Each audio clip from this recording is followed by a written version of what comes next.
नमस्कार साथियों, स्वागत है आपका इस ऑनलाइन प्लेटफॉर्म पर। मैं हूं लीलाधर प्रजापत और मैं आपको इतिहास विषय उसका अध्ययन करवाऊंगा।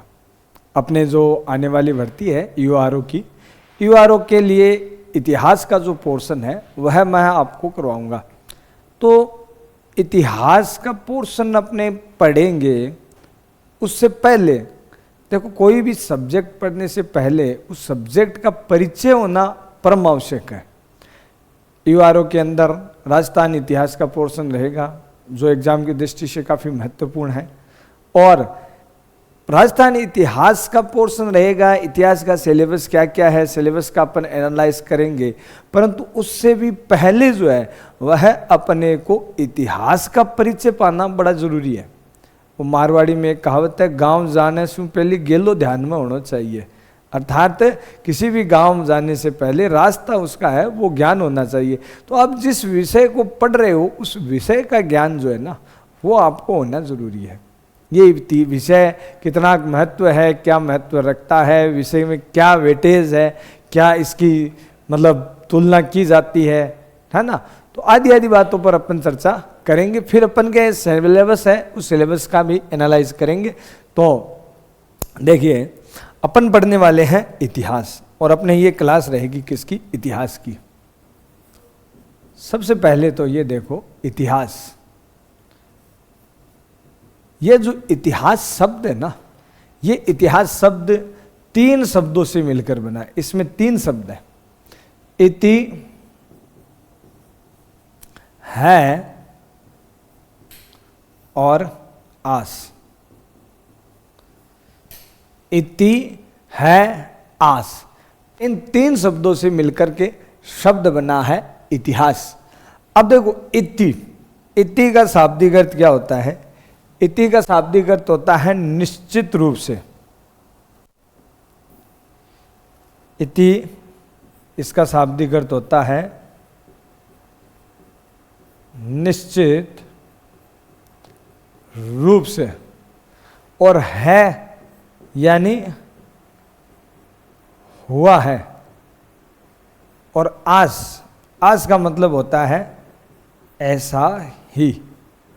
तो इतिहास है, इसका शाब्दिक अर्थ होता है निश्चित रूप से ऐसा ही हुआ है। अर्थात इतिहास में क्या होती है? निश्चितता होती है, किंतु परंतु शायद ये सब चीजें हैं वो इतिहास में नहीं होती। इतिहास में निश्चितता होती है। इतिहास का शाब्दिक अर्थ है निश्चित रूप से ऐसा ही हुआ है। अच्छा, ये इतिहास है, इसका अंग्रेजी समानार्थी शब्द है हिस्ट्री। इतिहास का अंग्रेजी समानार्थी शब्द है हिस्ट्री। और ये जो हिस्ट्री शब्द है ना, ये यूनानी भाषा के शब्द हिस्टोरिका से बना है। यूनानी भाषा का शब्द है हिस्टोरिका, और यूनानी भाषा के शब्द हिस्टोरिका, इससे बना है हिस्ट्री। अब ये जो हिस्टोरिका शब्द है ना, हिस्टोरिका यूनानी भाषा का ही है, और इसका शाब्दिक अर्थ क्या होता है? हिस्टोरिका का शाब्दिक अर्थ होता है खोज अथवा गवेषण से प्राप्त ज्ञान। गवेषण यानी खोज ही होता है। खोज से जो ज्ञान प्राप्त होता है उसको इतिहास कहते हैं, खोजबीन से, और इसमें निश्चितता होती है। अब इसका एक छोटा सा एग्जाम्पल अपन लेते हैं। जैसे फॉर एग्जाम्पल आप बैठे हुए हो, और बैठे बैठे ही ऐसे ही अचानक आपके दिमाग में एक बात आई। क्या बात आई? कि मेरे परदादा जी का नाम क्या है? परदादा जी को अगर आप जानते हो तो ऐसे आगे बोले मेरे सरदादा जी का नाम क्या है? अब परदादा जी है, सरदादा जी है, इसका नाम जानने के लिए आपको क्या करना होगा? खोज करनी होगी। क्या करते थे, कहाँ से आए थे, अगर उनका थोड़ा बहुत आप है वो फास्ट जानना चाहते हो, इतिहास जानना चाहते हो, तो अपने घर के बड़े बुजुर्ग रिश्तेदार वगैरह जो है उन सबसे आप बात करोगे, ठीक है ना। और उनसे बात करोगे, तलाश करोगे, उनसे खोजबीन करोगे अपने परदादा सरदादा के बारे में, तो उससे जो ज्ञान आपको प्राप्त होगा उसी ज्ञान को क्या कहा जाता है? इतिहास कहा जाता है। अब उससे जो ज्ञान मिला, उस ज्ञान में क्या है? निश्चितता। निश्चितता कैसे? कि आपके सामने आया कि फलाना राम जी XYZ जो भी नाम है वो मेरे परदादा जी थे, तो उसमें क्या है? निश्चितता है कि वही थे, कोई दूसरे नहीं थे। ठीक है ना? निश्चितता हुई कि नहीं हुई? तो इस प्रकार से इतिहास है, इसके अर्थ की बात आ गई। सबसे पहले अपन ने इतिहास के अर्थ की बात की। अब इतिहास का अर्थ तो हो गया, अब अपन बात करते हैं कि ये जो इतिहास है ना, ये यूज क्या होता है, इतिहास में क्या पढ़ते हैं, किस काम का है, इसका क्या वेटेज है, वो भी जानना जरूरी है ना। हम कोई भी बढ़ती है ना, उसका भी पहले देखते हैं इसका वेटेज क्या है, उसके बाद फॉर्म लगाते हैं।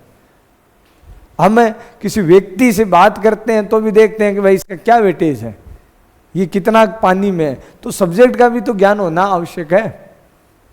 तो देखो, सबसे पहले तो ये देखो कि यह जो इतिहास है, इतिहास में पढ़ा क्या जाता है। इतिहास में एक प्रसिद्ध इतिहासकार हुए E.H. कार, और E.H. कार क्या कहते हैं? E.H. कार कहते हैं इतिहास भूतकाल एवं वर्तमान के मध्य अनवरत संवाद है। ये तो इस कार की डेफिनेशन हो गई। ये कह रहे हैं कि इतिहास है वो भूतकाल एवं वर्तमान के मध्य अनवरत संवाद है। अनवरत का मतलब जो कभी नहीं रुके, जो निरंतर चलता रहे, वह संवाद है। भूतकाल और वर्तमान के बीच में चलने वाली एक प्रक्रिया बताई गई है इतिहास को। अपनी सरल भाषा में देखें तो अपनी सरल भाषा में यह है कि इतिहास है ना, इसमें क्या पढ़ा जाता है? भूतकाल में घटी घटनाएं जो है उनका अध्ययन किया जाता है। एक्चुअल में इतिहास में क्या पढ़ते हैं? भूतकाल में जो घटनाएं घटित हो गई है, उन भूतकाल में घटी घटनाओं का अध्ययन इतिहास में किया जाता है। अब देखो, भूतकाल को ही एक तरह से इतिहास अपन कह सकते हैं। जो बीत गया है, पास्ट है, वही इतिहास है। इसी का अध्ययन किया जाता है अपनी सरल भाषा में। एक मारवाड़ी में कहावत भी है, उसे बोलते हैं ना, गड़े मुर्दे उखाड़ना, सुना होगा।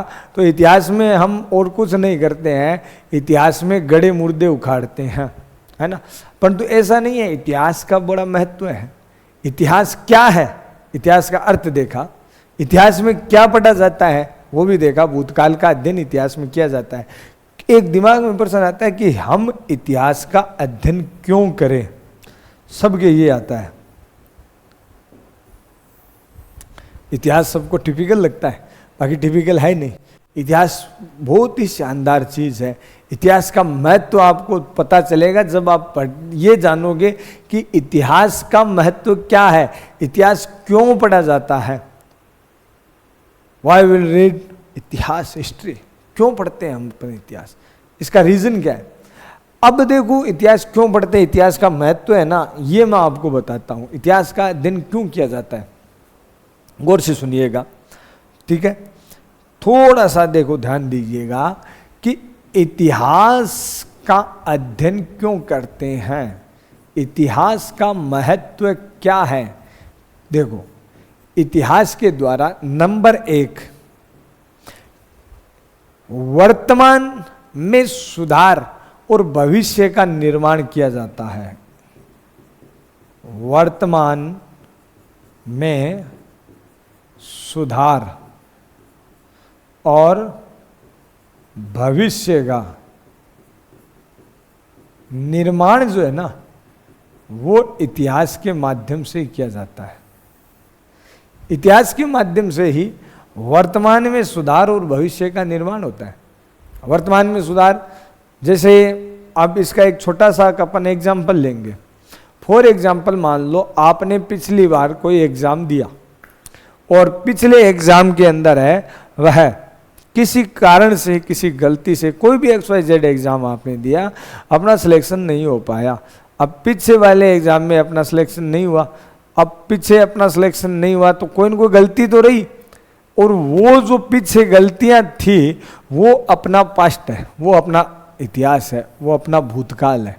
अभी क्या बेटा, इतिहास में भूतकाल का अध्ययन किया जाता है, वो अपना इतिहास है, वो अपना भूतकाल है। तो अपना जो भूतकाल है वही अपना इतिहास है। उसमें जो गलतियां की, उस गलतियों को अब आगे आने वाले एग्जाम में अपन सुधार करेंगे कि नहीं करेंगे।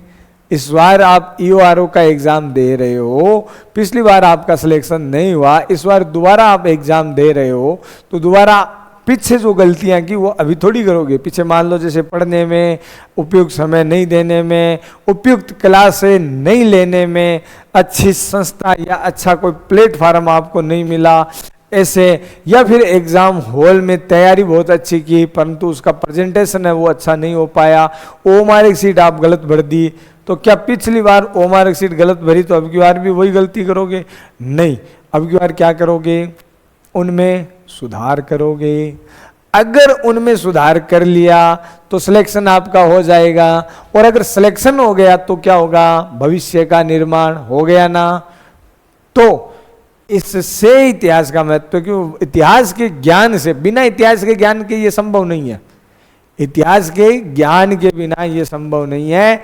इतिहास का जो ज्ञान है इसके लिए ये परम आवश्यक है कि वर्तमान बिना ज्ञान, अब इसका एक बड़े स्तर पर भी अपन ले सकते हैं एग्जाम्पल, बड़े स्तर पर आपको एग्जाम्पल बताऊं। जैसे फॉर एग्जाम्पल अपन बात करते हैं रूस और यूक्रेन के युद्ध को आज काफ़ी टाइम हो गया, काफ़ी लंबा टाइम हो गया, 3 साल के आसपास है वो रूस और यूक्रेन के युद्ध को हो गए चलते हुए। अब एक बात बताओ, आपको पता है कोई तीसरा देश बीच में से कूद के पड़ा और नहीं पड़ा ना, कोई ओपनली जैसे किसी ने किसी का सपोर्ट किया हो, नहीं। हाँ, कोई अंडरग्राउंड करता रहे वो बात अलग है, बाकी ओपनली कोई देश ऐसा नहीं आया, कोई बीच में नहीं पड़ा। क्यों? सबको पता है इतिहास का। कैसे इतिहास का पता है? क्योंकि फर्स्ट वर्ल्ड वार और सेकेंड वर्ल्ड वार में इतना नुकसान हुआ जिसकी कोई सीमा नहीं है। तो अगर अब की बार भी ऐसे ही कोई देश बीच में कूद गया तो तीसरा वर्ल्ड वार नहीं हो जाएगा क्या? और अगर तीसरा वर्ल्ड वार हो गया तो हम और आप बात करने के लिए रहेंगे नहीं, सब कुछ विनाश ही विनाश हो जाएगा चारों तरफ, अगर तीसरा वर्ल्ड वार हुआ तो। इसीलिए, और यही देख लो आप, अमेरिका और ईरान के अंदर है परंतु कोई बड़ी जंग नहीं छिड़ी, आपस में वो लड़ रहे हैं, कोई बीच में ऐसे, वरना पीछे देखो इतिहास के अंदर देखते हैं 2 देशों के बीच युद्ध शुरू हुआ, फिर एक के बाद एक कूदते गए, नहीं, सारे अब क्या है, क्योंकि इतिहास का ज्ञान है, इतिहास का ज्ञान है सबको कि फर्स्ट और सेकेंड वर्ल्ड वार में कितना नुकसान हुआ था। अब एक सबसे बड़ी बात है, इतिहास के द्वारा ये चीज तो चलो ठीक है, पर सबसे बड़ी और बड़ी महत्वपूर्ण क्या, इतिहास के द्वारा ही क्या है, अस्तित्व का निर्धारण होता है। अस्तित्व का निर्धारण है वो इतिहास के माध्यम से होता है। कोई भी व्यक्ति, वस्तु, स्थान, उसका अस्तित्व है वह इतिहास पर डिपेंड करता है। क्यों? क्योंकि अगर किसी व्यक्ति, वस्तु, स्थान का इतिहास है तो उसी का अस्तित्व है, और जिसका कोई इतिहास नहीं है उसका कोई अस्तित्व नहीं है। आप आराम से सोच करके उत्तर दे सकते हो, आप 15-20 दिन, महीने, साल भर का समय भी ले सकते हो। एक भी ऐसी व्यक्ति, देखो कोई भी व्यक्ति, वस्तु, स्थान या विषय, कुछ भी ऐसा है जिसका इतिहास नहीं होता। बिना इतिहास के कुछ है ही नहीं। इस सृष्टि में, इस संसार में, इतनी बड़ी बात बोल रहा हूं और एकदम ओपनली आपको चैलेंज दे रहा हूं मैं, आप एक भी व्यक्ति, वस्तु, स्थान ऐसा बता दो जिसका इतिहास नहीं है। जो अस्तित्व में है और उसका इतिहास नहीं है। अब जिसका देखो इतिहास नहीं है वो तो अस्तित्व में भी नहीं, क्योंकि बिना इतिहास के अस्तित्व का निर्धारण नहीं हो सकता। इतिहास जिसका है उसी का अस्तित्व है। और सोच करके आराम से आप देख सकते हो कि किसी भी व्यक्ति, वस्तु, स्थान, विषय है, इसका अस्तित्व तभी है जब उसका इतिहास है। और एक भी ऐसी चीज नहीं है जिसका इतिहास प्राप्त न हो। देखो हम हैं, आप है, तो हमारा भी इतिहास है। आज माँ के गर्भ से अपन है वो 20 साल के, 21 साल के ही नहीं पैदा हुए थे। अपना भी इतिहास है, अपना जो भूतकाल है वही अपना इतिहास है। और व्यक्ति का भी इतिहास होता है, वस्तु का भी इतिहास होता है, प्रत्येक चीज का इतिहास होता है। ऐसी एक भी चीज नहीं है जिसका इतिहास हमें प्राप्त नहीं होता। तो हर चीज का इतिहास होता है, और जिसका इतिहास नहीं उसका अस्तित्व नहीं, और बता ही नहीं सकते। विषय में देख लो आप, कोई भी विषय, हर विषय में इतिहास ही पढ़ रहे हो। एक्चुअल में देखा जाए तो साइंस में क्या पढ़ रहे हो आप? इतिहास ही पढ़ रहे हो। अगर जैसे कोई कहे साइंस में पढ़ता हूं मैं, तो साइंस में इतिहास ही पढ़ रहे हो। क्या परमाणु की खोज अभी हुई है? क्या अनुवांशिक का सिद्धांत मेंडल ने अभी दिया है? वो क्या है? भूतकाल, पास्ट। और जो पास्ट बीत गया वो क्या है? इतिहास। जो बीत गया वो इतिहास ही है। तो इस प्रकार से इतिहास हर व्यक्ति, वस्तु, स्थान, हर चीज का, हर तत्व का इतिहास है, सबका इतिहास है। तो ऐसा कोई है ही नहीं, इतिहास के बिना कुछ है ही नहीं, कुछ भी नहीं है इस संसार में। और भी आप जरूर बताना, मेरे को तो अभी तक ऐसा कोई तत्व, स्थान कुछ मिला ही नहीं जिसका इतिहास न हो। हर गांव का इतिहास और हर व्यक्ति का इतिहास, राज्य का, देश का, एक छोटी से छोटी जैसे पेंसिल होती है ना, उसका भी इतिहास होता है। क्यों? तो प्रत्येक का भूतकाल है, प्रत्येक का इतिहास है। तो जिसका इतिहास नहीं उसका कोई अस्तित्व नहीं। जैसे कोई व्यक्ति है, एग्जाम्पल फॉर, कोई व्यक्ति और किसी व्यक्ति से सामने खड़ा है, भाई कौन है तू? बोले मेरे को नहीं पता। बोले तेरा नाम? बोले मेरे को नहीं पता। पिता का नाम? बोले नहीं पता। कहाँ का है, क्या है? तो उसका क्या अस्तित्व है? उसका कोई अस्तित्व नहीं है। तो अस्तित्व जो है उसी का होता है जिसका इतिहास होता है। तो देख लो इतिहास का क्या महत्व है।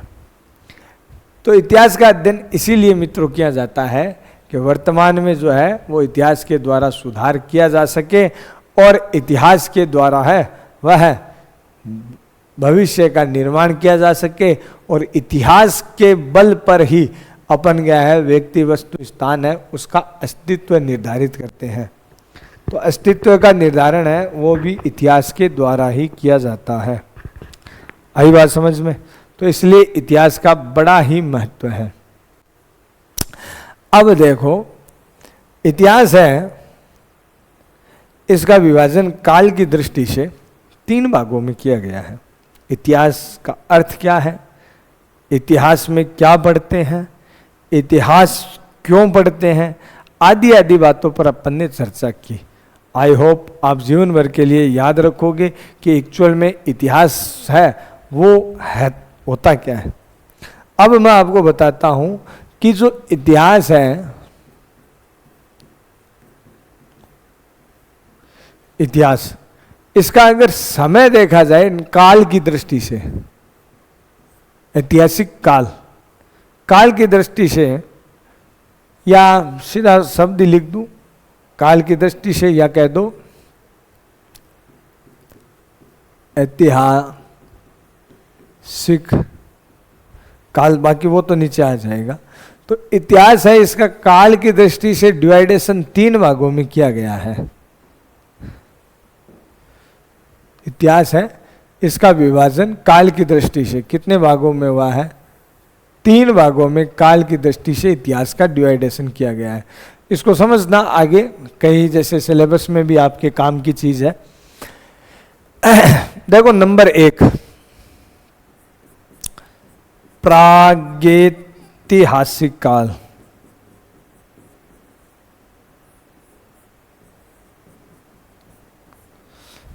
फिर नंबर 2, ऐतिहासिक काल।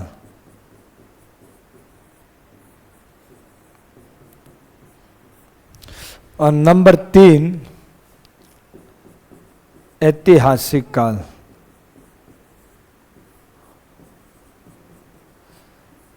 तो काल की दृष्टि से इतिहास का डिवाइडेशन 3 भागों में किया गया है। नंबर 1 प्रागैतिहासिक काल, नंबर 2 आद्यैतिहासिक काल और नंबर 3 ऐतिहासिक काल। इस प्रकार से इतिहास का डिवाइडेशन 3 भागों में हुआ है। अब देखो, जो प्रागैतिहासिक काल है, प्रागैतिहासिक काल है वो कौन सा होता है? प्रागैतिहासिक काल वो समय होता है, रेड ले, कौन सा समय? वह समय जिसका लिपि साक्ष्य, वह समय जिसका लिपि साक्ष्य प्राप्त नहीं होता है। लिपि साक्ष्य का मतलब, लिपि साक्ष्य का तात्पर्य क्या है? कोई भी लिखित प्रमाण,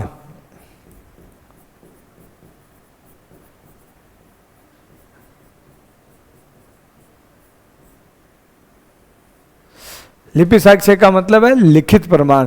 तो वह समय जिसका कोई भी लिखित प्रमाण प्राप्त नहीं होता है, तो वो होता है प्रागैतिहासिक काल में। अब इसका देखो एक एग्जाम्पल इसका लेते हैं, जैसे फॉर एग्जाम्पल पाषाण काल।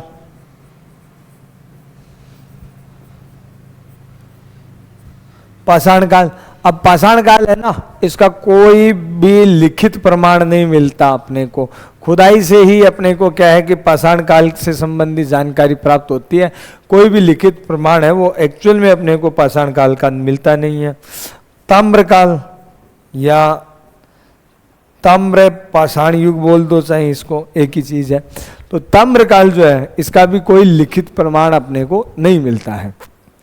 अच्छा, दूसरा है आद्यैतिहासिक काल।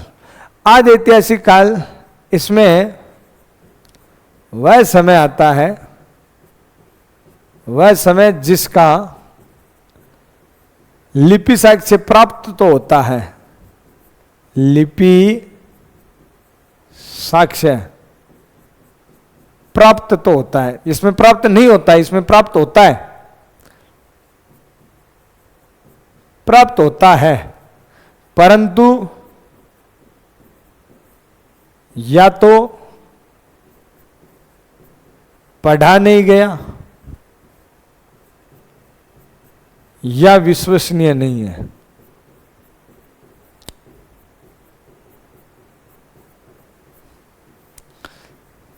जैसे कि भाई कोई भी समय है, उस काल का समय का लिखित प्रमाण तो मिलता है, लिपि साक्ष्य प्राप्त तो होता है, परंतु या तो क्या है कि उसको पढ़ा नहीं गया, और या अगर पढ़ भी लिया तो मतलब सभी लोग इस पर विश्वास नहीं करते हैं, ठीक है ना, सभी उस चीज से संतुष्ट नहीं है कि हाँ भाई ये फैक्ट है, ये सही है, तो सारे उस पर विश्वास नहीं करते हैं। वो आद्यैतिहासिक काल में आता है। और ये जो आद्यैतिहासिक काल है, इसके अंदर ऐसे एग्जाम्पल देखें ना अपन, तो आद्यैतिहासिक काल का फॉर एग्जाम्पल आ जाता है, इसमें आपके सिंधु सभ्यता आ जाती है, हड़प्पा सभ्यता नाम सुना होगा, सिंधु सभ्यता या हड़प्पा सभ्यता। तो ये जो सिंधु सभ्यता है ना, हड़प्पा सभ्यता, इससे की लिपि तो मिलती है, अपन बोलते हैं, सुना होगा आपने, 10वीं तक तो लगभग पढ़ी होगी कि लिपि तो इसकी सिंधु सभ्यता की प्राप्त होती है, परंतु सिंधु सभ्यता की लिपि को आज तक पढ़ा नहीं जा सका। लिपि तो मिली है, परंतु सिंधु सभ्यता की लिपि को आज तक पढ़ा नहीं गया है, ठीक है ना। तो एक ये, फिर आता है नंबर ऐतिहासिक काल का। ऐतिहासिक काल में कौन सा आता है? वह समय जिसका लिपि साक्ष्य भी प्राप्त होता है,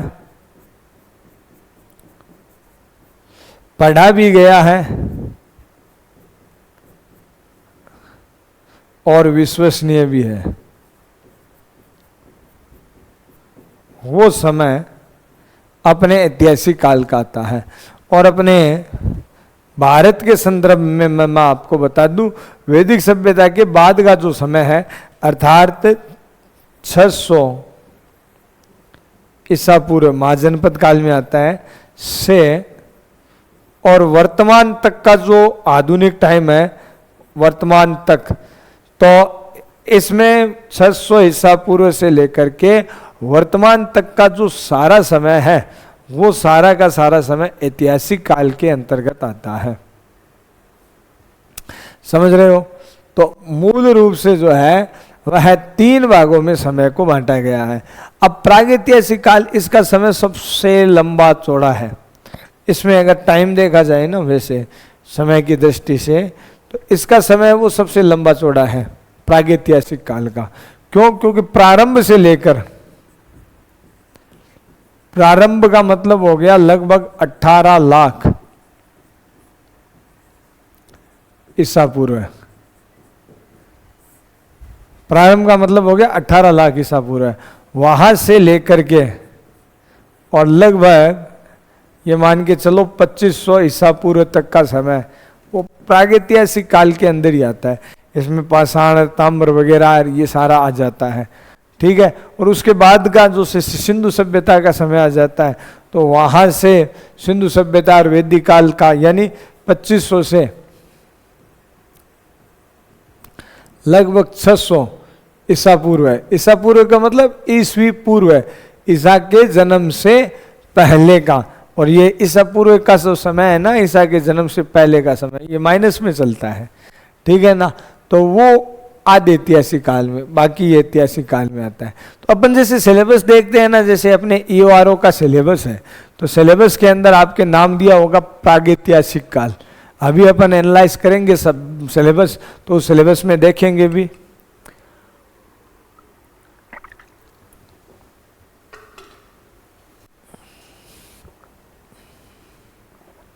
जैसे यहां पर एक नाम आ गया, क्या?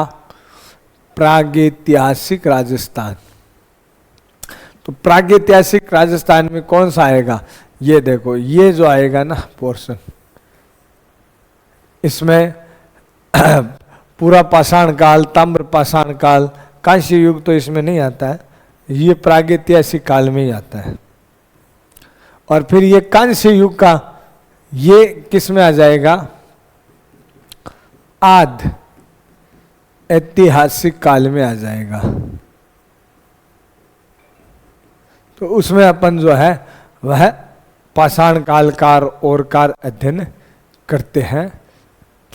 प्रागैतिहासिक काल में, कांस्य युग में आदि ऐतिहासिक काल के अंत का पोर्शन आता है। और फिर इसमें जैसे इनमें भी अगर विभाजन करें तो प्रमुख पुरातात्विक स्थल, तो इसमें पूरा पाषाण और ताम्र पाषाण सब दे रखा है। तो यानी पाषाण काल के तो हो ही जाएंगे। और ताम्र पाषाण काल में जैसे आहड़ है, गणेश्वर है, बालाथल और आदि दे दिया। इनसे संबंधित जो भी अपन सभ्यता स्थल है ना ताम्र पाषाण काल से, उनका यहाँ पर अध्ययन करते हैं, ठीक है। और पूरा पाषाण काल, तो उस पूरा पाषाण काल का भी अपन विस्तार से अध्ययन करते हैं। मतलब पूरा जो संपूर्ण पाषाण काल है उसका ही अपन एनालाइज करेंगे, उसको अपन देखेंगे, ठीक है। तो यही होता है प्रागैतिहासिक काल। समझ में आ गई बात? अब देखो, ये तो अपन पढ़ रहे हैं, चलो इतिहास का काल की दृष्टि से डिवाइडेशन देख लिया कि काल की दृष्टि से है वो इतिहास का 3 भागों में विभाजन किया गया है। अब अपन बात करते हैं जो भारतीय इतिहास है, ये तो सब पर है, ऑल ओवर वर्ल्ड लेवल में है, यही सिस्टम चला हुआ है। भारतीय इतिहास जो है ना, उस भारतीय इतिहास का डिवाइडेशन कैसे है, फिर अपन राजस्थान के इतिहास में आएंगे और राजस्थान के इतिहास का डिवाइडेशन उसका एनालाइज करेंगे, उसमें क्या क्या चीज़ें पढ़नी है, उसके बाद अपन अपना सिलेबस देखेंगे, उसका इंट्रोडक्शन करेंगे, उस पर एनालाइज करेंगे। ओके, जैसे अपन बात करते हैं भारतीय इतिहास, तो भारतीय इतिहास इसी पर राजस्थान का इतिहास आधारित होगा, क्योंकि भारतीय इतिहास है इसका डिवाइडेशन। हम तो भारत का ही तो अंश है राजस्थान में, और भारतीय इतिहास से राजस्थान का इतिहास प्रभावित रहा ही है, चाहे कोई सा भी समय देख लो, है ना भाई। जब केंद्र में मुगलों की सत्ता थी, केंद्र में दिल्ली सल्तनत की सत्ता थी, जब केंद्र के अंदर जो है वह प्राचीन इतिहास चलता था, तो उस समय का क्षेत्र आज का है वो भी रहा है और हमेशा प्रभावित रही है। तो भारतीय इतिहास को 3 भागों में बांटा गया है, प्राचीन, एशियंट, मध्यकालीन मिडाइवल और मॉडर्न आधुनिक।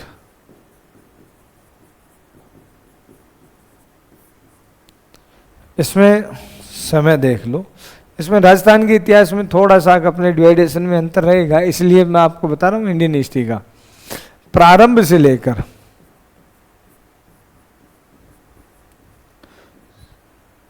और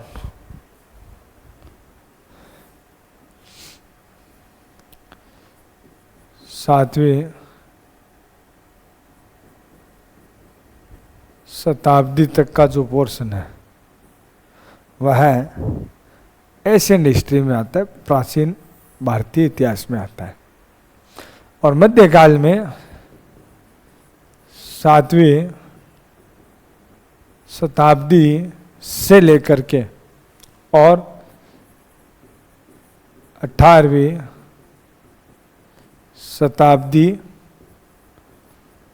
के प्रारंभ तक का जो पोर्शन है वो इसमें मध्यकाल में आता है। इसमें भी मध्यकालीन इतिहास को 3 भागों में बांटा गया है, एक तो पूर्व मध्यकाल और एक मध्यकाल और फिर एक उत्तर मध्यकाल।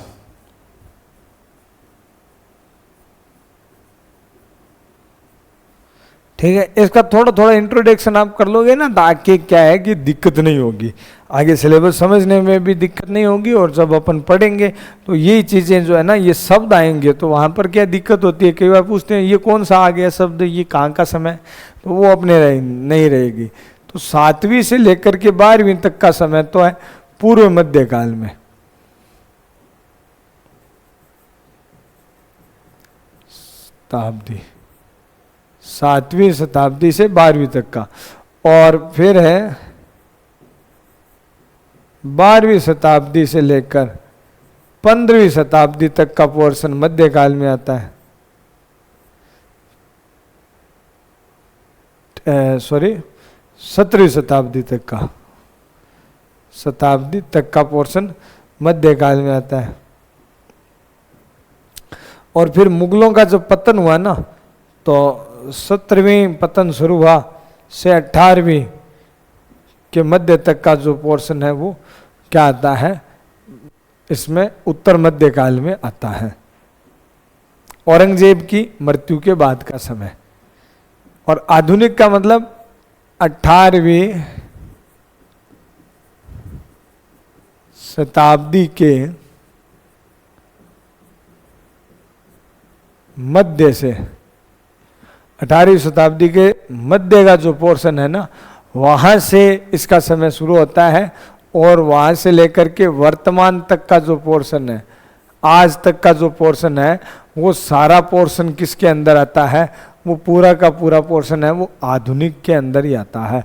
अभी जैसे मान लो किसी आज वर्तमान आज में ही देख लो ना, कोई जैसे 15 मिनट पहले ही भारत ने कोई ऐसा काम कर दिया, कोई जैसे आविष्कार कर दिया, कोई उपग्रह छोड़ दिया, तो वो इतिहास बन गया, वो इतिहास में शामिल है। ठीक है ना। अब जैसे भारतीय इतिहास को बांटा है ना, वैसे ही अपने राजस्थान के इतिहास को भी बांटते हैं। ठीक है। और देखो अपने राजस्थान का इतिहास, मेन तो अपना सिलेबस यही है। तो ये जो राजस्थान का इतिहास है, इस राजस्थान के इतिहास का जो विभाजन है, पहले वो अपन देखते हैं। देखो राजस्थान के इतिहास का विभाजन 3 भागों में किया गया है।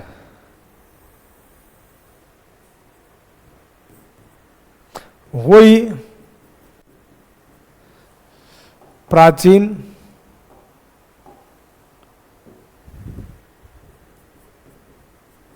प्राचीन, मध्यकालीन और आधुनिक। अब इंडियन हिस्ट्री के समान टाइम पीरियड इसका वही रहेगा, टाइम पीरियड अलग नहीं होगा कोई अपने राजस्थान का जो भारतीय इतिहास में है। तो प्राचीन इतिहास में यहां पर राजस्थान में सभ्यताओं, जनपदों, मौर्य काल, गुप्त काल में राजस्थान का संबंध, वो सब चीजें यहाँ पर प्राचीन में पढ़ते हैं। तो ज़्यादा लंबा चौड़ा नहीं है प्राचीन का। मध्य का पोर्शन अपने राजस्थान में काफ़ी लंबा है, ठीक है ना, क्योंकि मध्यकालीन जो इतिहास है वो राजस्थान के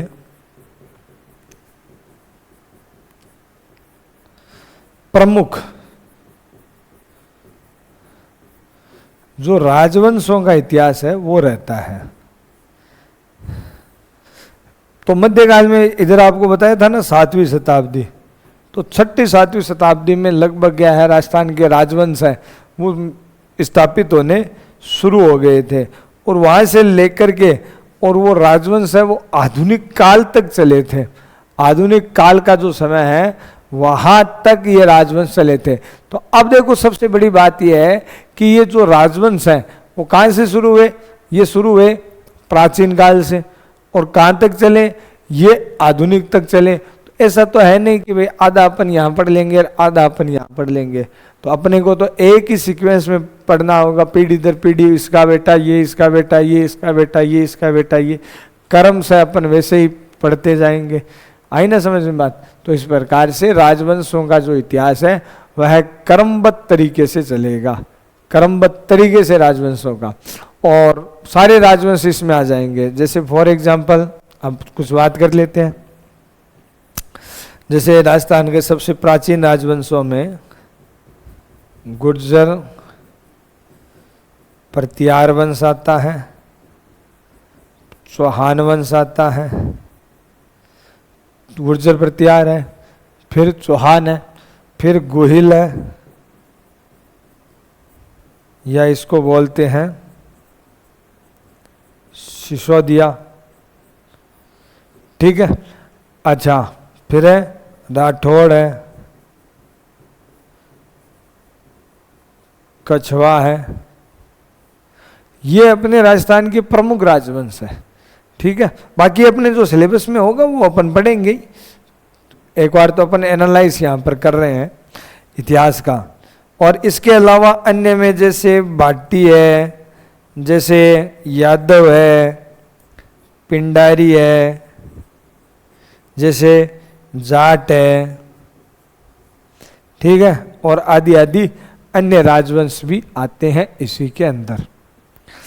आधुनिक राजस्थान का जो पोर्शन है, आधुनिक राजस्थान के इस पोर्शन में अपने क्या आएगा, इसमें जैसे राजस्थान में अंग्रेजी शासन की स्थापना का पोर्शन आ जाएगा।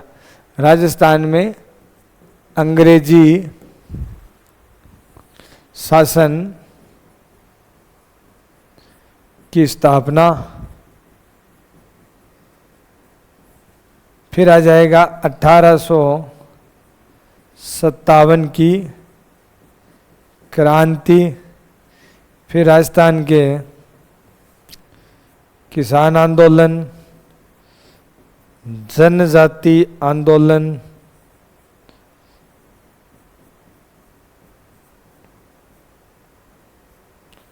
राजस्थान के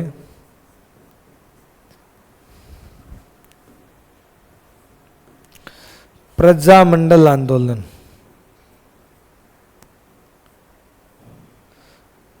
और राजस्थान का एकीकरण। अंततः गत्वा राजस्थान के एकीकरण का जो पोर्शन है वो इसके अंदर आ जाएगा। तो ये जो सारा पोर्शन है वो किसके अंदर आएगा, अपने ये आधुनिक राजस्थान के पोर्शन में पूरा शामिल होगा। तो ये राजस्थान का लगभग इतिहास इसके अंदर आ जाता है। ठीक है, अपने राजस्थान का जो इतिहास है ना, देखो राजस्थान इतिहास के जनक आप सारे जानते हो। राजस्थान के इतिहास के जनक हैं कर्नल जेम्स टोड। ठीक है, कर्नल जेम्स टोड को इतिहास में घोड़े वाले बाबा के नाम से भी जाना जाता है। कर्नल जेम्स टोड को क्या कहते हैं, घोड़े वाले बाबा के नाम से जाना जाता है। और कर्नल जेम्स टोड है वो सर्वप्रथम राजस्थान आए थे। देखो 18, वैसे तो राजस्थान में जस्ट लाइक ए व्यक्ति घूमने के लिए पहले आ गए थे, परंतु एक प्रशासनिक अधिकारी के रूप में एज ए पॉलिटिकल एजेंट 1818 ईस्वी में ये फर्स्ट टाइम राजस्थान आए। और कहाँ आए थे, एक प्रशासनिक अधिकारी के रूप में, एक पॉलिटिकल एजेंट के रूप में है वो पहली बार 1818 में आए थे। और कहाँ आए थे, ये मेवाड़ आए थे। कर्नल जेम्स टोड है ना, अपने साथ एक घोड़ा रख देते। और उस समय तो क्या है कि यही होता था, आजकल जैसे सब लोग बाइक रखते हैं ना, तो उस समय है वो सबकी पर्सनल बाइक यही होती थी, घोड़ा ही होता था बाइक। आज जैसे साइकिल, बाइक, मोटरसाइकिल, ये साइकिल का भी आजकल दौर चला गया, सबकी पर्सनल होती है। तो वैसे ही सबका पहले पर्सनल क्या होता था, घोड़ा होता था। अब ये पर्सनल घोड़ा है वो सारे रखते थे। कर्नल जेम्स टोड ये भी घोड़ा रखते थे, इसी घोड़े पर है वो सवार होकर के कर्नल टोड यहाँ वहाँ जाया करते थे। और कर्नल टोड है वो क्या है कि इतिहास से संबंधित साक्ष्य है वो जुटाया करते थे और उनको एकत्रित किया। और एकत्रित करके इन्होंने राजस्थान के इतिहास पर सबसे पहले पुस्तक लिखी थी सन 1829 में, जो सबको पता है आपको, एनाल्स एंड एंटीक्विटीज। अब जिनको नहीं पता उनको मैं बता रहा हूं, of Rajasthan, annals and antiquities of Rajasthan, ये इन्होंने पुस्तक लिखी थी जो कहा जाता है राजस्थान के इतिहास की पहली पुस्तक है। यह first book of Rajasthan history कौन सी है, यह है annals and antiquities of Rajasthan. और सबसे पहले कर्नल जेम्स टोड ने लिखी, इस कारण से कर्नल जेम्स टोड को ही कहते हैं राजस्थान के इतिहास का जनक। तो राजस्थान के इतिहास का जनक कर्नल जेम्स टोड को कहा जाता है।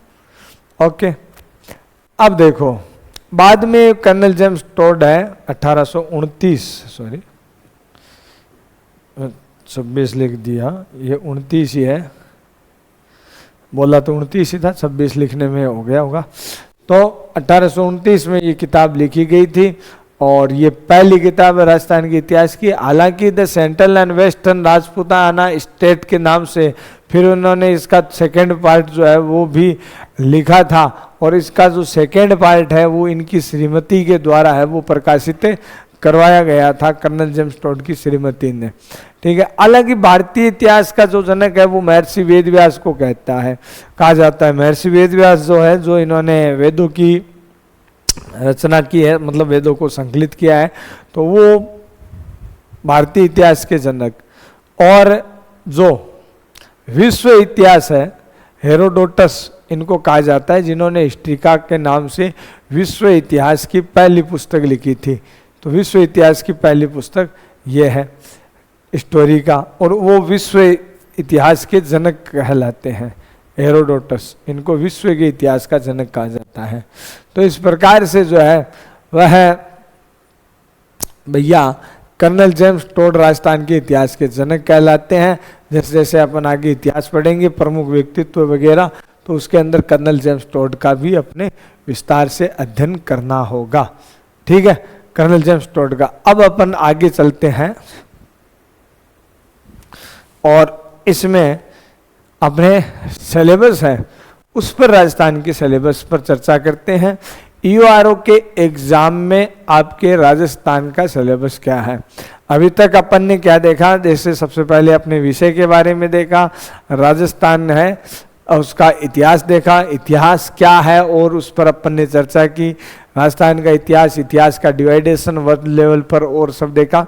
अब अपन है वो इतिहास का जो सिलेबस है उस पर चर्चा करेंगे। तो इसमें देखो प्रागैतिहासिक काल, प्रागैतिहासिक कालीन राजस्थान है, आदि ऐतिहासिक कालीन राजस्थान है, उसका पोर्शन इसमें है। पूरा पाषाण काल का पोर्शन आएगा।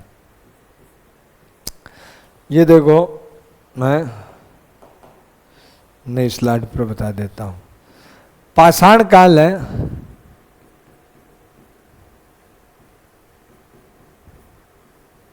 इसका समय काफी लंबा चौड़ा है। पाषाण काल का काफी लंबा समय पाषाण काल का रहता है, क्योंकि पाषाण काल का समय है वो लगभग आप बताया था 18 लाख ईसा पूर्व से और 1000 ईसा पूर्व तक का समय ये पाषाण काल का है। मूल रूप से पाषाण काल है, इसको समझते रहे ना, आपको पता चल जाएगा अपन क्या पढ़ने वाले हैं। मूल रूप से पाषाण काल है। इसका जो डिवाइडेशन है 3 भागों में किया जाता है। नंबर 1 पूरा पाषाण काल, नंबर 2 मध्य पाषाण काल और नंबर 3 नव पाषाण काल। तो इस प्रकार से पाषाण काल का डिवाइडेशन 3 भागों में किया गया है। पूरा पाषाण काल इसका समय है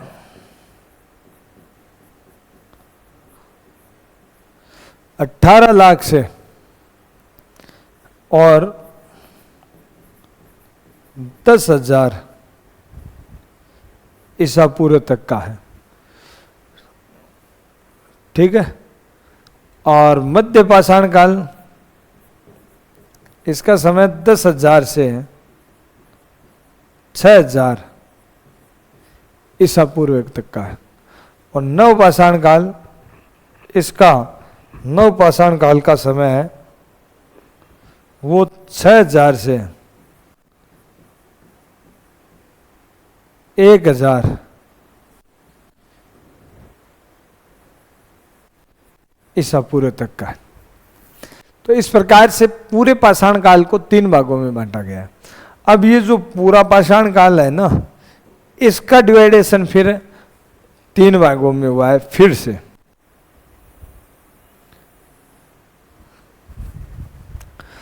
पूरा पाषाण काल है, इसमें नंबर 1 पर आता है निम्न पूरा पाषाण काल। ठीक है, नंबर 2 पर आता है मध्य पूरा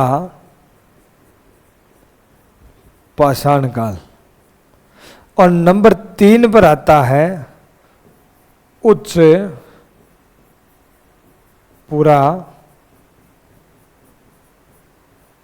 पाषाण काल। अच्छा, अब इनका समय देखो, अपने सिलेबस में ये पूरा वाला ही डाला हुआ है, सिलेबस में नाम लिखा हुआ है पूरा वाला। वैसे अपन पूरा पाषाण काल पढ़ेंगे, मतलब कंप्लीट पाषाण काल का अपन अध्ययन करें तो भी कोई दिक्कत नहीं है, वहां से भी क्या जुड़े हुए पर्सन रहते हैं। और जब कंप्लीट पाषाण काल का अपन अध्ययन करेंगे ना, तो उसका बेनिफिट अपने को ये होगा कि अपने को ये पता चल जाएगा मध्य और नव में कौन से है, इसकी विशेषता क्या है, और उसके अलावा जो क्षेत्र होंगे वो पूरा पाषाण में आ जाएंगे। ठीक है ना। तो यहाँ से अमूमन प्रश्न भी आते हैं, तो और कौन कौन से किस प्रकार के आते हैं वो अपन देख लेंगे। निम्न पूरा पाषाण काल जो है, इसका समय है जैसे 18 लाख से लगभग 1.5 लाख ईसा पूर्व का, यानी पूरा जो शुरू वाला जो समय है पूरा वो इसी में ही है। ठीक है ना। मानव का जितना भी विकास और होता है सब इसी में है। मध्य इसमें 1.5 लाख ईसा पूर्व से 40,000 ईसा पूर्व तक का समय बीसी। ठीक है ना। और उच्च पूरा पाषाण काल इसमें 40,000 से 10,000 ईसा पूर्व का समय उच्च पूरा पाषाण काल में आता है। तो वैसे तो अपने को नाम जो सिलेबस में दिया हुआ है वो क्या है, जैसे पीछे अभी देखा ना, पूरा पाषाण से ताम्र पाषाण काल, तो से आ गया ना बीच में, तो इसका मतलब कंप्लीट पाषाण काल आ जाएगा, पूरा से ताम्र पाषाण। इसके बाद में ताम्र पाषाण काल आ गया ना, तो यहाँ से लेकर के यहाँ से शुरू करोगे तो पूरा पाषाण, मध्य पाषाण और नव पाषाण, ये तीनों ही पढ़ने होंगे। तो कंप्लीट इसको जब तक नहीं पढ़ेंगे अपने को पता ही नहीं चलेगा। तो पूरा पाषाण मतलब यहाँ से लेकर और फिर नव पाषाण, और उसके बाद में आता है ताम्र पाषाण। ठीक है ना। क्योंकि उसके बाद में तांबे की खोज हुई थी। सबसे पहले मानव पत्थर के सामग्री का प्रयोग करता था, पत्थर के औजार वगैरह बनाता था, पत्थर की सामग्री चलती थी।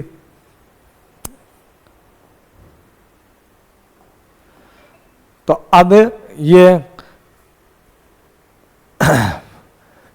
तो इसका मतलब इसमें क्या होगा, एक तो अपने पाषाण काल है,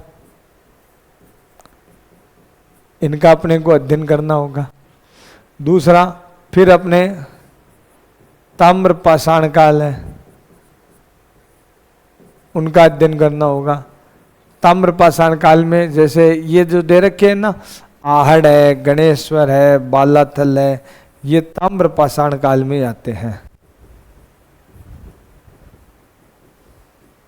पाषाण का नाम नहीं दे रखा, इनका विशेष फोकस करना है।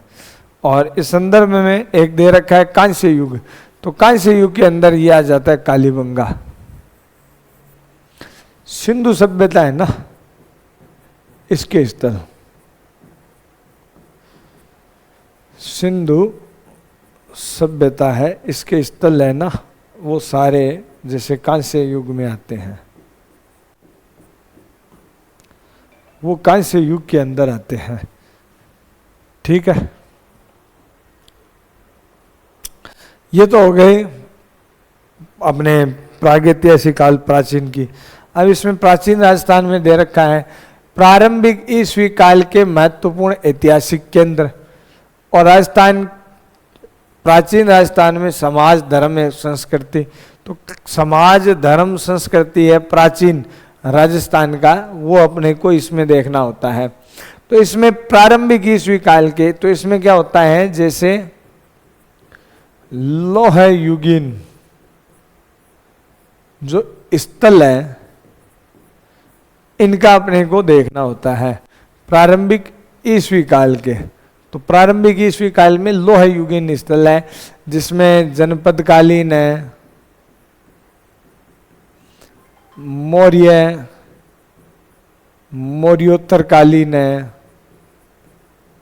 जिसमें शक, सातवाहन, इनका नाम आता है। तो वो आता है, जैसे वो लोह युगीन सभ्यता स्थल इसमें आ जाते हैं। जैसे नगरी है, चित्तौड़गढ़ के अंदर है, नौ है, भरतपुर में है, आदि आदि इस प्रकार के लोहयुगीन सभ्यता स्थल है, वो इसी के अंदर आते हैं। फिर समाज, धर्म और संस्कृति की बातें, तो तात्कालीन समय में कैसा समाज वगैरह है ये सभ्यताओं के अंदर है, वो अपन पढ़ेंगे तो उसका एक एनालाइज पूरा इसमें आ जाएगा। तो मतलब कहने का मतलब सभ्यता वाला पोर्शन पूरा है। फिर मध्यकालीन राजस्थान, जैसा आपको पीछे बताया था, तो मध्यकालीन राजस्थान में उनके पूरे राजवंश है वो आते हैं। तो यही है, गुइल और सिसोदिया वंश है। गुइल और सिसोदिया वंश नाम दिया हुआ है, तो इसकी सभी शाखाएं। प्रत्यार वंश है। अब गुइल और सिसोदिया वंश में जैसे मेवाड़ में हो गया, वागड़ में हो गया, वागड़ का मतलब डूंगरपुर और बांसवाड़ा, वागड़ का हो गया। फिर है प्रतापगढ़ और शाहपुरा, यहां पर क्या था, गोइल सिसोदिया वंश था। प्रत्यार वंश, तो प्रत्यार वंश में जैसे मंडोर शाखा है प्रत्यारों की बीनमाल शाखा है, वो हो गई। वही विशेष एक नहीं, नाम पूरा दे रखा है, पूरा ही है। चौहान, सांबर, अजमेर,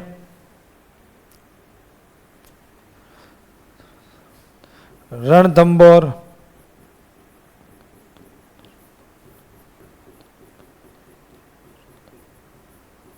जालोर,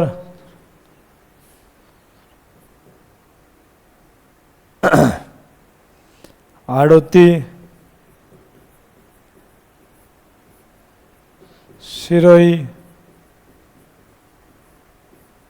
ये जो सभी शाखाएं हैं वो चौहानों में आती है। परमार वंश, ये आबू, सिरोही, जालोर, यहाँ पर परमारों का भी शासन था इनसे पहले चौहानों से। राठौड़ में अपने बीकानेर, मारवाड़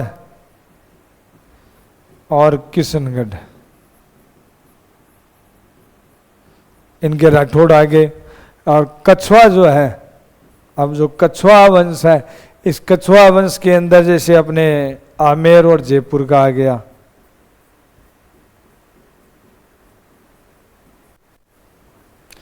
आमेर और जयपुर का ये जो पोर्शन है वो किसके अंदर आ जाता है, कछवा वंश के अंदर आ जाता है। अब इनमें प्रमुख शासकों के नाम सबके देखने हैं, तो शासकों का पूरा एनालाइज करेंगे, उसमें युद्ध आ जाएगा। ये जो है ना प्रशासन, ये अपने को थोड़ा सा अलग से पढ़ना है। बाकी ये जो स्थापत्य कला है और संस्कृति में योगदान, तो उसमें जैसे निर्माण, मंदिर, महल, छतरी वो आता है इसमें, ठीक है ना। और कोई रचना वगैरह किसी का रचना की है, कोई निर्माण किया है, वो सब इसमें आता है। तो ये समझ में आए। तो कहने का मतलब ये नाम तो एक छोटा सा कि ये 4 ही अक्षर है नाम में, तो क्या, राजवंश, छोटा सा की नाम है। परंतु इस राजवंश को जब पूरा पढ़ते हैं ना, तो ये देख लो आपके सामने कितनी शाखाएं हैं और इन प्रत्येक शाखा में कितने राजा हुए हैं। प्रत्येक शाखा के अंदर है वो जितने राजा हुए हैं अलग अलग, उन सभी शासकों का अपने को अध्ययन करना होता है। समझ गए। तो इस प्रकार से फिर आधुनिक राजस्थान में अपने क्या सिलेबस में डाल रखा है।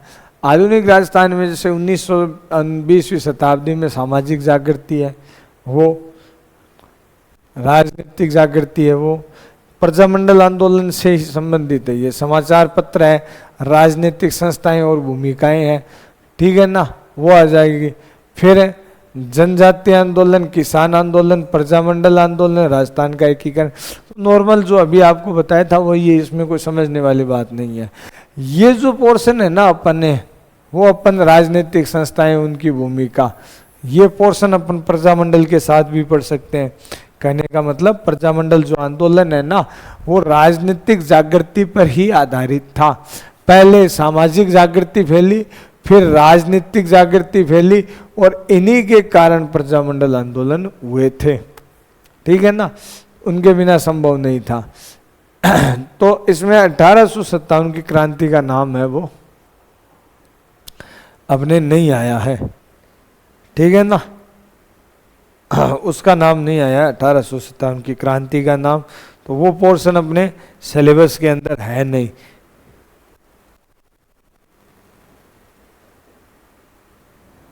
ठीक है, हाँ, तो 1857 आधुनिक राजस्थान का आ गया पोर्शन, वो 1857 की क्रांति का सिलेबस में है नहीं। तो ये आपको एक टॉपिक, ये आपकी कमी है, सिलेबस में नाम ही नहीं है। बाकी कौन सा, एक तो राजस्थान में पढ़ते हैं, पहले था ये राजस्थान में अंग्रेजी शासन की स्थापना, एक तो ये, और एक 1857 की क्रांति, ये पहले था, परंतु वर्तमान में ये सिलेबस में नहीं है। तो कोई दिक्कत नहीं, बहुत अच्छी बात है। सामाजिक जागृति है, ये भी काफ़ी बड़ा पोर्शन है, इसके संस्थाएं वगैरह अपने को पढ़नी है। ठीक है, अब देखो, ये तो अभी तक अपने पोर्शन जो है वो हो गया राजस्थान के इतिहास का, और राजस्थान के इतिहास है उसी से जुड़ा हुआ है भाग, कौन सा, राजस्थान की कला एवं संस्कृति का।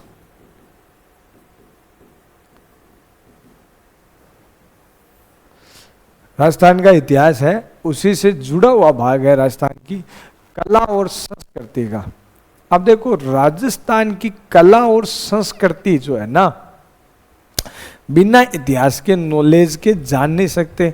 अब जिसको, वही अपन बात कर रहे थे अभी शुरुआत के अंदर, कि जिसको इतिहास का ज्ञान ही नहीं है उसका क्या अस्तित्व है भाई, जिसका इतिहास नहीं है। तो जिसको इतिहास का ज्ञान नहीं, वो कला संस्कृति नहीं जान सकता एक्चुअल में, और जिसको कला संस्कृति नहीं आती वो इतिहास भी नहीं बता सकता। कला संस्कृति में ये देखो, दो नाम है, कला और संस्कृति, इसको भी समझो। इसमें दो नाम है, एक तो होता है कला और एक है संस्कृति।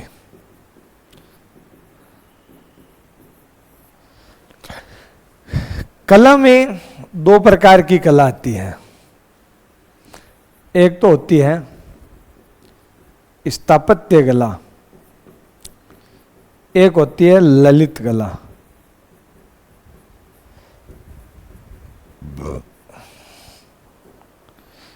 स्थापत्य कला जो है ये संबंधित है निर्माण आदि से, जैसे किले, महल, छतरियां, है ना, वो सब स्थापत्य कला में आता है। जैसे आपके कल्चर के सिलेबस में है मंदिर, किले, महल, जल संरचनाएं, मानव निर्मित जल स्रोत, ये सब जो है ना वो स्थापत्य कला के अंदर ही आते हैं, स्थापत्य कला के अंतर्गत शामिल है ये सब। ठीक है, स्थापत्य कला में ही आते हैं ये सारे। वास्तु परंपरा आ गई ना, वास्तु परंपरा स्थापत्य कला में। और दूसरा क्या है, ललित कला। ललित कला में क्या चीजें आती है, जैसे संगीत, चित्रकला, है ना, संगीत में वैसे आ गया गायन, तीनों ही बात, अलग से लिखने की बात नहीं, गायन, वादन, नृत्य, ये तीनों ही बात आ गई संगीत के अंदर ही। चित्रकला आ गई, मूर्तिकला आ गई, है ना, वो सब ललित कला के अंदर आती है। ठीक है, तो इस प्रकार से एक तो कला का पोर्शन हो गया। तो ये बताओ, देखो इतिहास में ही है ये सब जो अपन पढ़ेंगे, प्रत्येक शासक है उसके साथ पढ़ेंगे अपन, हर राजा ने, जिसका लगभग आपके इतिहास में कवर हो जाएगा। बाकी जो है वो अपन कल्चर में इसका एक तरह से क्या होगा, रिवीजन होगा, एनालाइज होगा। मंदिर, किले, महल वगैरह राजाओं द्वारा ही तो, उस समय और कौन बनाने वाले थे, राजा ही थे, उनका शासन था, राजतंत्र था, उनके द्वारा बनाए जाते थे, निर्माण करे जाते थे। अच्छा, अब संस्कृति देखो, संस्कृति के अंदर क्या चीजें, क्या क्या चीजें आती है संस्कृति में, जैसे मेले, त्योहार, ये संस्कृति है हमारी, रीति रिवाज, ये हमारी संस्कृति है। पहनावा, वेशभूषा, है ना, खान पान, यही तो होती है संस्कृति। और क्या होती है ना, मेले, त्योहार, रीति रिवाज, वेशभूषा, पहनावा, खान पान आदि आदि जो चीजें हैं वह संस्कृति में आती है। ठीक है, तो ये सब चीजें संस्कृति के अंदर आती है, ये अपनी संस्कृति है, बस यही होती है संस्कृति, और क्या। ठीक है ना, तो इस प्रकार से अपने इसी को, जैसे ये निर्माण कला हो गई, और फिर अन्य जो रीति रिवाज, वेशभूषा, खान पान वगैरह, मेले त्योहार, ये अपने संस्कृति हो गई। यही है कला और संस्कृति। तो कला में जैसे स्थापत्य कला में अपन पढ़ते हैं इतिहास से संबंधित चीजें हैं। फिर आ जाती है चित्रकला, तो ये चित्रकला और हस्तकला, ये आपको जैसे बताया ये ललित कला में आती है। ये किस में आती है, ललित कला में आती है, ये आती है ललित कला में। अब इसमें प्रमुख चित्रकलाएं आ गई, जैसे मेवाड़, मारवाड़, बूंदी, कोटा, किशनगढ़, जयपुर, बीकानेर, अलवर आदि चित्रकला शैलियां, नाम दिया हुआ है इसका विस्तार से। फिर है हस्तशिल्प में, जैसे वस्त्र, छपाई, रंगाई, कढ़ाई, मीनाकारी, आभूषण, मिट्टी के धातु, है ना, हस्तशिल्प, वो आपको जैसे आप ही बताया था, मूर्तियां वगैरह, है ना, वो सभी चीजें हस्तशिल्प से संबंधित है, वो इसी में ललित कला में आती है। संगीत, संगीत का भी बताया था, ललित कला में है संगीत। शास्त्रीय संगीत, शास्त्रीय नृत्य, लोक नृत्य, लोक संगीत, लोक वाद्य, लोक नृत्य, लोक नाट्य। ठीक है, लोक और शास्त्रीय में, शास्त्रीय तो मतलब ऑल इंडिया में जो प्रचलन में है, ठीक है ना, और लोक, एक लोक संगीत, लोक, लोक जो शब्द है एक विशेष स्थान से जो संबंधित होते हैं, वो लोक संगीत, लोक नृत्य, लोक वाद्य उसमें आते हैं। तो केवल जैसे राजस्थान में ये चीज प्रचलन में, वो लोग जैसे लोक देवता, तो वो राजस्थान में ही है ना। फिर भाषा साहित्य, ये भाषा और साहित्य है कि राजस्थान की भाषाएं, बोलियां, क्षेत्र, साहित्य, प्रमुख साहित्यकार, उनकी रचनाएं, लोक साहित्य वगैरह, ये भाषा साहित्य का पोर्शन आ गया। इसमें बोलियां भी आ गई, बोलियों के क्षेत्र आ गए, राजस्थानी साहित्य आ गया, ठीक है ना, और प्रमुख साहित्यकार, उनकी रचनाएं, नाम और वो सब आ जाएगा, उसका विस्तार से अपन एनालाइज करेंगे।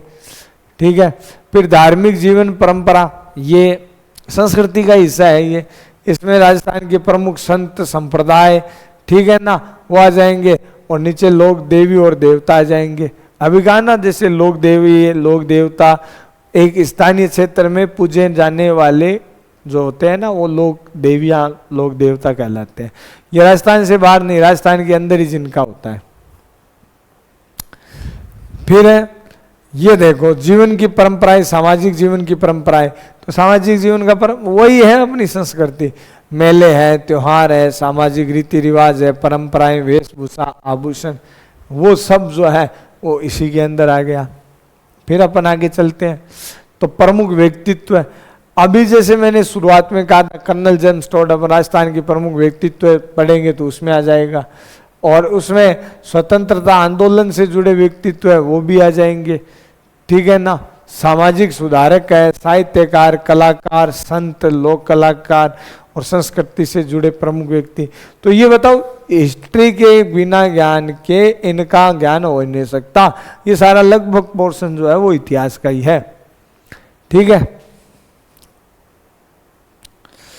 तो अब इस प्रकार से अपने राजस्थान की जो प्रमुख विरासत है, इसके अंदर ये जो पोर्शन है ना, संस्कृति, परंपरा, विरासत, इसके अंदर देखो इतिहास, कला, साहित्य, धर्म, लोक संस्कृति, परंपरा और वो सब चीज़ें जिनको राजस्थान की विरासत कहा जाता है, वो सारी चीज़ें जो है वो अपने यहाँ पर पढ़ेंगे, वो सारी चीज़ें इसके अंदर आ जाएगी। तो भैया इस प्रकार से ये संपूर्ण पोर्शन जो है वह अपने राजस्थान के इतिहास और कल्चर का रहेगा, जिसका आज की क्लास में अपन ने एनालाइज किया है। नेक्स्ट क्लास से 1 बाय 1 टॉपिक बाय टॉपिक जो है इसका पोर्शन अपन पढ़ते चलेंगे, ठीक है ना। तो इस प्रकार अपने राजस्थान के ये तो महत्वपूर्ण पर्यटन स्थल का पोर्शन है, वो इसके अंदर ही आ जाएगा। वो सारी विरासत और पर्यटन स्थल वो इसी में शामिल है। आपको ये बताई दिए, किले, महल, मंदिर, ऐतिहासिक नगर, स्मारक, यूनेस्को की विरासत स्थल, ये सब चीज़ उसी में।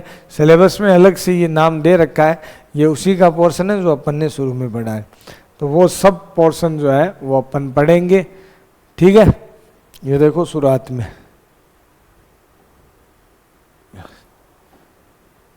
ये रहा 2 नंबर, ठीक है ना। वो सब चीज़ें, किले, महल वगैरह, उसमें विस्तार से सारी चीज़ आ जाएगी, कुछ भी बाकी नहीं रहेगा, ठीक है। मेन इसका जो पोर्शन है वो सारा अपने यही रहेगा, राजस्थान की संस्कृति, परंपरा, विरासत, इतिहास वगैरह, उस पूरे का अध्ययन है वो अपन करेंगे, ठीक है। अब मिलते हैं अपन नेक्स्ट क्लास में, तब तक बने रहिए। धन्यवाद। जय हिंद, जय भारत।